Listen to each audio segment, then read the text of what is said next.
नमस्कार दोस्तों, आपका अपना चैनल हिंदी जंक्शन पर स्वागत है। मैं परवेश कुमार सिन्हा आप लोगों के बीच पुनः उपस्थित हुआ हूं एक और महत्वपूर्ण वीडियो लेकर के। जैसा कि आप लोग पिछले वीडियो में देखे थे कि नवरत्न को हम लोग देखे थे, नवरत्न का भी जो मिश्र बंधु के था उससे आज जो है उसी से संबंधित जो और एक महत्वपूर्ण ग्रंथ है जहाँ से प्रश्न ज़्यादा पूछे जाते हैं, उसी ग्रंथ के बारे में कुछ जानकारी, कुछ महत्वपूर्ण चीज़ें को लेकर के उपस्थित हुए हैं। अगर आप नए हैं तो चैनल को सब्सक्राइब करके बेल आइकन को दबा दें ताकि आने वाला वीडियो का नोटिफिकेशन आपको समय से मिलता रहे और आप अपने तैयारी को गति प्रदान करते रहें। तो चलिए देखते हैं आज कौन सा टॉपिक को देखने वाले हैं। तो दोस्तों आज का जो टॉपिक है वो कामायनी है, यानी जो जयशंकर प्रसाद की रचना है कामायनी, उसी से संबंधित महत्वपूर्ण जो जानकारी है उसको लेकर के उपस्थित हुए हैं। इसमें हम लोग देखेंगे कि कामायनी के रचनाकार कौन हैं, कितने सर्ग हैं, किन बातों पे जोर दिया गया है, कौन से धर्म से प्रभावित है, और एमसीक्यू जो प्रश्न पूछे जाते हैं उन सारी चीज़ों को देखेंगे, महत्वपूर्ण पंक्तियों को देखेंगे। क्योंकि कामायनी से लगभग जगह जो है प्रश्न पूछा जाता है, यानी हर एक एग्जाम में हमें नहीं लगता कि कामायनी से संबंधित प्रश्न ना हो। तो इसलिए कामायनी जो है अपने आप में एक महत्वपूर्ण प्रश्न हो जाता है, महत्वपूर्ण टॉपिक हो जाता है। और TRE 1 से लेकर 3 तक देखिएगा तो 2-3 प्रश्न आपको यहाँ से देखने को मिल जाएंगे। तो इस दृष्टि से ये जो टॉपिक है और महत्वपूर्ण हो जाता है। तो अगर आप किसी भी स्टेट का PGT, TGT, EMRS, KVS या IGC नेट का तैयारी कर रहे हैं तो आपके लिए ये जो वीडियो है काफ़ी महत्वपूर्ण होने वाला है। तो आप लोग वीडियो के अंत तक बने रहिएगा, एक एक जो पॉइंट है उसको देखिएगा और अंत में जो MCQ है उसको बनाइएगा। अगर आप BPSC 3.4.0 का notes practice set previous set पाना चाहते हैं तो हमारे नंबर 7261815307 पे 249 रुपया पेमेंट कीजिए और स्क्रीनशॉट लेकर व्हाट्सएप कर दीजिए, तो हम इधर से आपको notes practice set previous set उपलब्ध करवा देंगे। स्टेट के किसी भी पेपर के लिए आपको 199 रुपया पेमेंट करना है और स्क्रीनशॉट भेजना है। तो इधर से हम नोट्स प्रैक्टिस सेट देंगे जिसको आप अच्छे से कर दीजिएगा, आपका 100% रिजल्ट हो जाएगा। और जल्द ही जो है स्टेट और TRE 4 हो सकता है साथ में, तो आप लोग तैयारी में लगे रहिए, कभी भी आ सकती है वैकेंसी। तो इस दृष्टि से हम लोग तैयारी में लगे रहेंगे। तो चलिए बिना देर करते हुए देखते हैं आज के टॉपिक को, कामायनी जयशंकर प्रसाद की जो रचना है उससे महत्वपूर्ण जानकारी और प्रश्नों को देखेंगे। तो चलिए देखते हैं। तो दोस्तों हम लोग देखेंगे कामायनी को, यानी कामायनी जो रचना है जयशंकर प्रसाद की उसके बारे में। कामायनी अर्थात हिंदी साहित्य का अमर कारजयी महाकाव्य। देखिए इसको प्रबंध काव्य कोई मानते हैं, कोई महाकाव्य मानते हैं, लेकिन ये जो है छायावाद के सबसे प्रसिद्ध ग्रंथ माना जाता है। ये भी प्रश्न पूछ सकता है कि छायावाद का जो है सबसे प्रसिद्ध ग्रंथ कौन है, तो कामायनी है। अब इसके जो है लेखक के बारे में जानते हैं। तो लेखक के बारे में कहा जा रहा है कि इसके जो रचनाकार है जयशंकर प्रसाद हैं, जिसे प्रसाद नाम से भी संबोधित किया जाता है। और ये प्रकाशन का जो वर्ष है 1935 है, कहीं कहीं 36 दे देता है जो कि गलत है, यानी 1935 ही प्रमाणिक है। तो कोई भी चीज़ जो प्रमाणिक है उसी को हम लोग देख करके चलेंगे। अब जो है कवि परिचय थोड़ा सा देख लेते हैं। तो जन्म हुआ था जयशंकर प्रसाद का 30 जनवरी 1889 को वाराणसी उत्तर प्रदेश भारत में, और मौत यानी मृत्यु जो हुई थी वो 15 नवंबर 1937 को हुआ था वाराणसी भारत में। पेशा से ये कवि थे, नाटककार थे, कहानीकार थे और उपन्यासकार थे। तो ये जानकारी आपको रखनी है। इनकी जो प्रमुख रचना है जिसमें रहर है, झरना है, आंसू है, तो ये इनकी प्रसिद्ध रचनाएं हैं। अगर कामायनी के बारे में और जानकारी चाहते हैं तो लगभग 70 जो है MCQ बताया गया है मेरे वीडियो में, वहाँ से आप देख सकते हैं। कामायनी के लिए स्पेशल वीडियो है, वहाँ से आप 70 MCQ को देख सकते हैं। यहाँ जो है महत्वपूर्ण जानकारी है नोट्स के माध्यम से और कुछ अंतिम में MCQ रहेंगे। अब आगे हम लोग बढ़ते हैं, देखते हैं चीज़ें को। तो कामायनी में 15 सर्गों में विभक्त है जो इस प्रकार है। अब देखिए यहाँ से प्रश्न पूछा जाएगा कि कामायनी में कितने सर्ग हैं, तो 15 सर्ग है। इसी तरह से देखिए प्रश्न उठाया जाएगा। अब देखिए पहला सर्ग से लेकर के जो है 15वां सर्ग तक चलेंगे, तो बारी बारी से सर्गों को देखेंगे। तो पहला जो सर्ग है वो चिंता है, दूसरा जो सर्ग है वो आशा है, तीसरा जो है श्रद्धा है और चौथा काम है, पांचवा सर्ग वासना है, छठा सर्ग लज्जा है, सातवां जो सर्ग है वो कर्म है, आठवां ईर्ष्या है, नौवां ईड़ा है, 10वां स्वप्न है। आगे कुछ और सर्ग है, उसको देख लेते हैं। 11वां संघर्ष है, 12वां निर्वेद है, 13वां दर्शन है, 14वां रहस्य है और 15वां आनंद है। यानी आपने देखा कि पहला सर्ग जो चिंता था, यानी चिंता से लेकर के आनंद तक आते हैं। यानी पहले मनुष्य के मन में चिंता रहता है, बाद में आनंद की प्राप्ति होती है, तो आनंद सर्ग तक आते हैं। अब देखिए इसको याद कैसे रखना है, तो एक ट्रिक बनाया गया है जो आप देख सकते हैं। याद करने का ये ट्रिक है, चिंता आशा श्रद्धा काम, वासना रज्जा कर्मानंद। कर्मानंद मतलब कर्म हो जाता है। इच्छा ईड़ा स्वप्न संघर्ष, निर्वेद दर्शन रहस्यानंद। तो ये जो है सर्गों को क्रमवाई याद करने का तरीका है। आप 5-7 बार पढ़िएगा तो श्लोक की जैसा याद हो जाएगा। तो ये आपके सहायता के लिए ये बनाया गया है। तो देखिए कोई भी चीज़ों को पढ़िए, तरीका से आप पढ़िएगा तो आपको जो है कभी दिक्कत नहीं होगा। और हिंदी जंक्शन चैनल पे हमें लगता है कि 40 लगभग प्रीवियस सेट और प्रैक्टिस सेट मिला करके करवाया जा चुका है 4.0 के लिए। उसको आप अगर 5-7 बार बना देते हैं और व्याकरण के और हिंदी साहित्य के जो लेक्चर हैं उसको आप 3-4 बार अच्छे से कर देते हैं तो हमें नहीं लगता कि कहीं से भी प्रश्न छूट पाएगा। तो आप जो है तैयारी कीजिए बेहतरीन ढंग से और चीज़ों को बनाइए। नोटिफिकेशन आएगा, हम प्रैक्टिस सेट भी चीज़ों को करेंगे। तो ज़्यादा से ज़्यादा प्रैक्टिस सेट करेंगे और आपकी तैयारी को बेहतर किया जाएगा। तो एक एक चीज़ों को देखिए, अपनी तैयारी को बेहतर कीजिए। अगर आप नहीं देखें वो सब वीडियो को तो वीडियो के डिस्क्रिप्शन में लिंक है, आप वहाँ से जाकर के प्लेलिस्ट पे देख सकते हैं सारे लेक्चर और प्रैक्टिस सेट को। अब देखिए कथानक क्या है, तो कथानक के बारे में हम लोग जानते हैं। मानव के एक अग्र जन्मा देव निश्चिंत जाति के जीव थे। किसी भी प्रकार की चिंता ना होने के कारण वे चिर किशोर वय तथा नित्य विलासी देव आत्ममंगल उपासना में ही विभोर रहते थे। अब देखिए यहाँ जो चीज़ें हैं इसको बारी बारी से अच्छे से देखेंगे तब समझ में आएगा। प्रकृति यह अत्याचार सहन ना कर सकी और उसने अपना प्रतिशोध लिया। भीषण जलप्लावन के परिणाम स्वरूप देव सृष्टि का विनाश हुआ, केवल मनु जीवित बचे। देव सृष्टि के विध्वंस पर जिस मानव जाति का विकास हुआ उसके मूल में थी चिंता, यानी चिंता जो सर्ग स्टार्ट होता है यहीं से होता है, जिसके कारण वह जरा और मृत्यु का अनुभव करने को बाध्य हुई। चिंता के अतिरिक्त जो है मनु में दैवी और असुरी वृत्तियों का भी संघर्ष चल रहा था, जिसके कारण उनमें एक ओर आशा श्रद्धा रज्जा और ईरा का आविर्भाव हुआ तो दूसरी ओर काम वासना ईर्षा संघर्ष की भी भावना जागी। इसी प्रकार इन विरोधियों वृत्तियों के निरंतर घाव प्रतिघात से मनु में निर्वेद जगा और श्रद्धा के पथ प्रदर्शन से यह निर्वेद क्रमशः दर्शन और रहस्य का आनंद का ज्ञान प्राप्त कर अंत में आनंद की उपलब्धि का कारण बना। यह चिंता से आनंद तक मानव के मनोवैज्ञानिक विकास का क्रम है। साथ ही मानव के आखेटक रूप में प्रारंभ कर श्रद्धा के प्रभाव से पशुपालन, कृषक जीवन और ईड़ा के सहयोग से सामाजिक और औद्योगिक क्रांति के रूप में भौतिक विकास एवं अंत में आध्यात्मिक शांति की प्राप्ति का उद्योग मानव के सांस्कृतिक विकास के विविध सोपान है। इस प्रकार कामायनी मानव जाति के उद्भव और विकास की कहानी है। अब देखिए कामायनी जो है शैव धर्म से प्रभावित है, ये भी आपको जानकारी रखना है, कहीं लिखा नहीं गया है इसलिए बता देते हैं। प्रसाद ने इस काव्य के प्रधान पात्र मनु और कामपुत्री कामायनी श्रद्धा को ऐतिहासिक व्यक्ति के रूप में माना है। साथ ही जलप्लावन की घटना को भी एक ऐतिहासिक तथ्य स्वीकार किया है।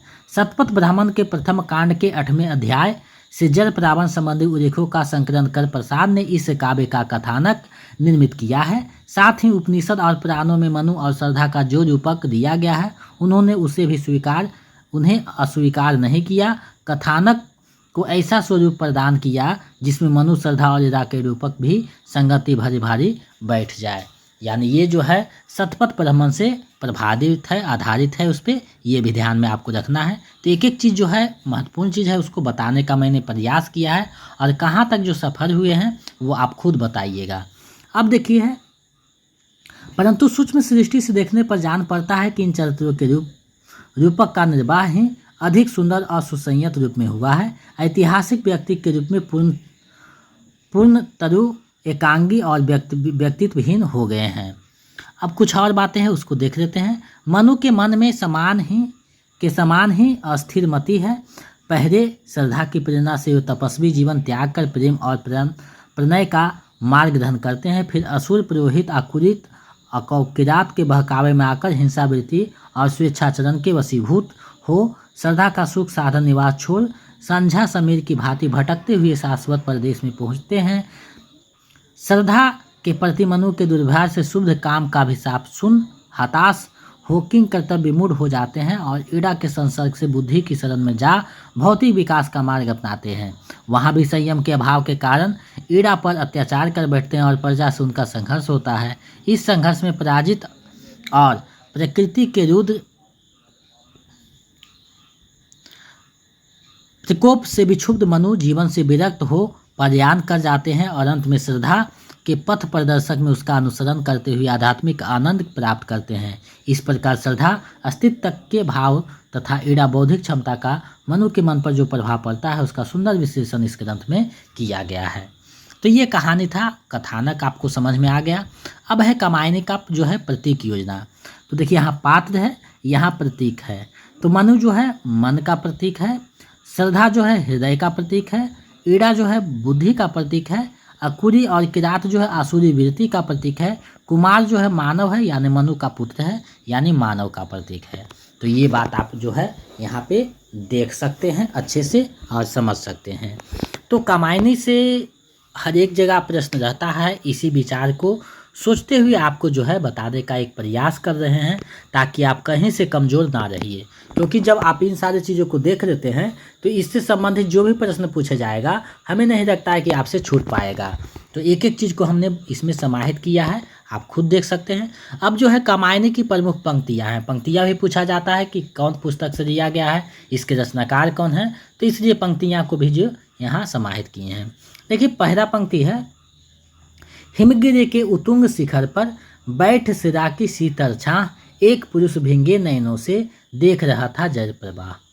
यानी कि प्रलय प्रवाह जो देख रहा था, ये जो है कामायनी का प्रथम पंक्ति है। पूछा जा सकता है कि कामायनी का प्रथम पंक्ति कौन है, तो इसलिए ये दिया है, प्रसिद्ध हो जाता है इसलिए। दूसरा है, कौन तुम संस्कृति जलनिधि तीर तरंगों से फेंकी मणि एक, कर रहे निर्जन का चुपचाप प्रभा की धारा से अभिषेक। तो ये जो पंक्ति है, तो इस पंक्तियों से भी प्रश्न पूछा जाता रहा है, इसलिए यहाँ समाहित किए हैं। आगे है, कोमल किसरय के अंचर में नन्ही करिका जो छिपती सी, गोधुरी के धूम्रपट में दीपक के स्वर में दीप्ति सी। और आगे है, इतना न चमकृत हो बारे अपने मन का उपकार करो, मैं एक पकड़ हूँ जो कहती ठहरो कुछ सोच विचार करो। तो ये जो पंक्ति है रज्जा सड़क से दोनों पंक्तियाँ यहाँ ली गई है, तो अपने आप में ये महत्वपूर्ण है और ये शैव धर्म से जो है प्रभावित है, ये भी ध्यान में रखना है। और आगे कुछ पंक्तियाँ हैं उसको देखते हैं। क्या कहती हो ठहरो नारी, संकल्प असुजर से अपने, तुम दान कर चुकी पहले हैं जीवन के सोने से सपने। नारी तुम केवल श्रद्धा हो, विश्वास रजत न पक्तर में, पीयूष स्रोत सी बहा करो जीवन के सुंदर समतर में। ये जो पंक्ति है ये बहुत प्रसिद्ध है। आगे है, आंसू से भींगे अचर पर मन का सब कुछ रखना होगा, तुमको अपनी स्मृति रेखा से यह संधि पत्र लिखना होगा। ये जो है पंक्ति है। आगे है, समरस थे जल या चेतन, सुंदर साकार बना था, चेतनता एक विरासती, आनंद अखंड घना था। ये अंतिम पंक्ति है। तो शुरू पंक्ति और अंतिम पंक्ति ये ज़्यादा पूछा जाता है एग्जाम में, तो इसलिए उसे जो शुरू का है वो शुरू पंक्ति है, अंतिम जो है अंतिम पंक्ति है। बीच की जो महत्वपूर्ण पंक्ति है उसको यहाँ समाहित किए हैं। बहुत अच्छी ग्रंथ है, अगर आप हिंदी के स्टूडेंट हैं तो पतली सी छोटी सी बुक है, आपको पढ़नी चाहिए।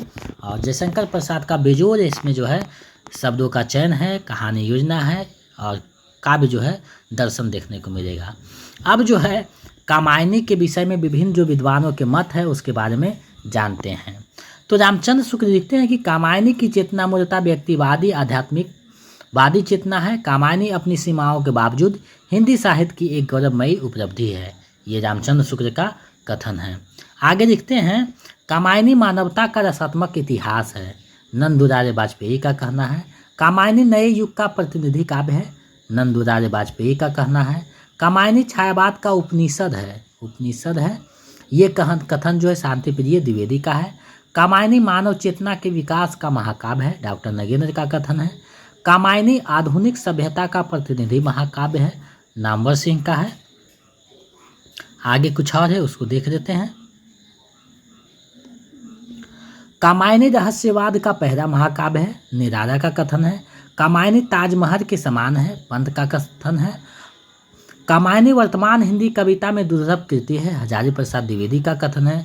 कामायनी एक फैंटेसी है, मुक्तिवेद का है। कामायनी एक असफल कृति है, इंद्रनाथ मदान का है।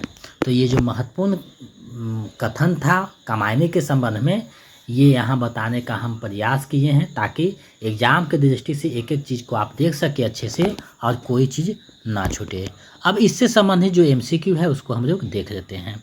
तो पहला एमसीक्यू है, कामायनी का प्रकाशन कब हुआ था? तो ऊपर बताया जा चुका है। कामायनी का जो प्रकाशन है कब हुआ था? 5 विकल्प रहेंगे और चौथा और 5वां विकल्प जो है ज़्यादा डिफिकल्ट है, तो इससे बचना है और सटीकता के साथ उत्तर देना है। तो विकल्प ग सही हो जाएगा। 1935 ईस्वी में हुआ था। आगे है, कामायनी में मनु किसका प्रतीक है? कामायनी का जो मनु है वो किसका प्रतीक है आपको बताना है। तो मनु जो है किसका प्रतीक है? तो देखिए, तन का प्रतीक नहीं है, बुद्धि का भी नहीं, ज्ञान का भी नहीं। मनु जो है मन का प्रतीक है। तो मन विकल्प में नहीं है, तो उपयुक्त में से कोई नहीं हो जाएगा, यानी विकल्प अंग। तो इस तरीका के प्रश्न पूछे जाएंगे, हो सकता है बीपीएससी में 4.0 में, तो आप उससे बचिएगा।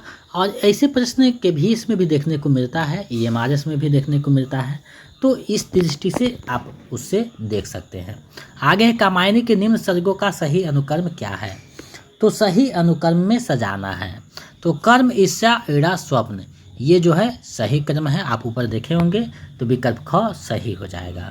आगे बढ़ते हैं। नारी तुम केवल श्रद्धा हो, विश्वास रजत नक्षत्र में, पीयूष स्त्रोत से बहा करो, सुंदर जीवन के सुंदर समतर में। उपयुक्त जो पंक्तियां हैं वो किसकी है आपको बताना है। तो ये जो पंक्तियां हैं ये मैथिली शरण गुप्त की नहीं है, महादेवी वर्मा की नहीं, ये जयशंकर प्रसाद की है। विकल्प ग जो है इसका सही आंसर हो जाएगा।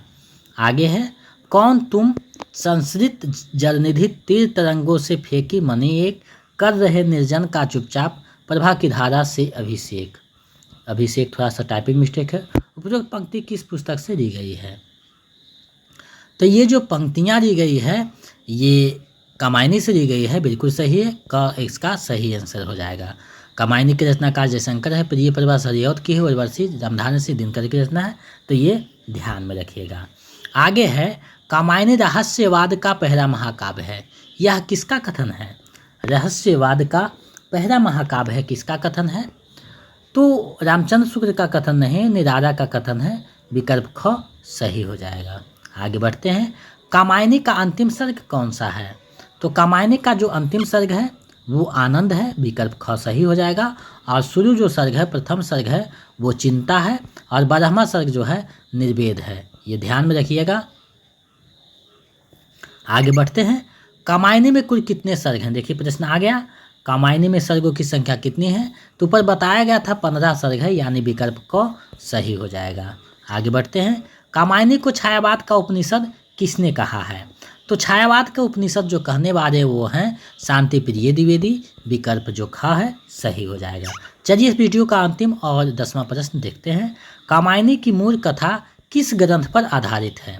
तो ये जो कहानी है मूलतः आपको शतपथ ब्राह्मण का कहानी है, यानी विकल्प ग सही हो जाएगा। तो आज मैंने कामायनी के बारे में विस्तार से बताने का प्रयास किया है एग्जाम की दृष्टि से, क्योंकि हम लोगों को बुद्धिमान बनकर एग्जाम को करेक्ट करना है। विद्वान तो आप खुद हैं, हमें पता है, क्योंकि ग्रेजुएशन में नेट करके आप लोग तैयारी कर रहे हैं, तो ये अपने आप में विद्वता को दर्शाता है। लेकिन बुद्धिमत्ता में हम लोग जो है बुद्धि लगा करके चीज़ों को जो है देखेंगे और एग्जाम को करेक्ट करेंगे। तो आप लोगों के समक्ष प्रस्तुत किया गया है कामायनी से संबंधित महत्वपूर्ण प्रश्न, महत्वपूर्ण चीज़ें, महत्वपूर्ण टॉपिक, पंक्ति। तो इन सारी चीज़ों को 1-2 बार आप देख लीजिएगा और अपनी तैयारी को बेहतर कीजिएगा, क्योंकि जब तक आप 2-3 बार नहीं देखिएगा चीज़ें समझ में नहीं आएगा। तो जितना भी लेक्चर हुआ है 3-4 बार देखिए, प्रैक्टिस सेट को 5-7 बार बनाइए, ताकि आप एक एक प्रश्नों को अच्छे से कर पाएंगे और अपनी तैयारी को बेहतर कीजिए। आपकी सफलता ही हमारी सफलता है। हिंदी जंक्शन के माध्यम से 4000+ बच्चों ने अपना जो है लक्ष्य को प्राप्त किया है, आगे आप भी कर सकते हैं। और एक बात है कि डिजिटल बोर्ड के कारण हम लोग विस्तार से चर्चा नहीं कर पाते हैं, तो जल्द ही देखिए आप लोगों का सहयोग था लेकिन बहुत कम अमाउंट हुआ है। अगर आप कोई सहयोग करना चाहते हैं तो हमारे नंबर पर आप खुद से अपना स्वेच्छा से पेमेंट करके सहयोग कर सकते हैं। मेरा नंबर है 72 61 81 53 07। इस पे जो है पेमेंट करके, क्योंकि 5-6 हज़ार रुपया 6,000 रुपया आया है आप लोगों के सहयोग से, जो कि डिजिटल बोर्ड के लिए बहुत कम है, क्योंकि 1.5 लाख रुपया लगेगा। तो आप थोड़ा सा और सहयोग कर देते तो हो जाता। तो आप लोगों से निवेदन है कि आप लोग सहयोग कीजिए और डिजिटल बोर्ड आ जाएगा, विस्तार से चर्चा करेंगे, चीज़ों को देखेंगे। तो आज के लिए इतना ही। अगर आप नए हैं तो चैनल को सब्सक्राइब करके बेल आइकन को दबा दें। नोट्स पाना चाहते हैं तो मेरे इसी नंबर पे आप जो है 249 रुपया बीपीएससी के लिए और 199 रुपया स्टेट के लिए पेमेंट कीजिए। स्क्रीनशॉट भेजिए, इसी नंबर पे व्हाट्सएप कर दीजिए, तो इधर से हम नोट्स भेज देंगे पीडीएफ में, जिसको आप अच्छे से कर लीजिएगा तो आपका एग्ज़ाम निकल जाएगा। तो इन सारी चीज़ों को अगर रखते हैं तो अलग से कोई भी पुस्तक या प्रैक्टिस सेट या कहीं भी पढ़ने की आवश्यकता नहीं। हिंदी की संपूर्ण तैयारी यहाँ करवाई जाएगी और करवाई जा रही है, आप खुद देख रहे हैं। तो मेरे चैनल पे भरोसा किए हैं, आपके भरोसा पे कायम रहेगा हिंदी जंक्शन। मेरे मार्गदर्शन में आप अपने लक्ष्य को प्राप्त कीजिए, यही कामना है। आज के लिए बस इतना है, मिलते हैं नए वीडियो में। जय हिंद।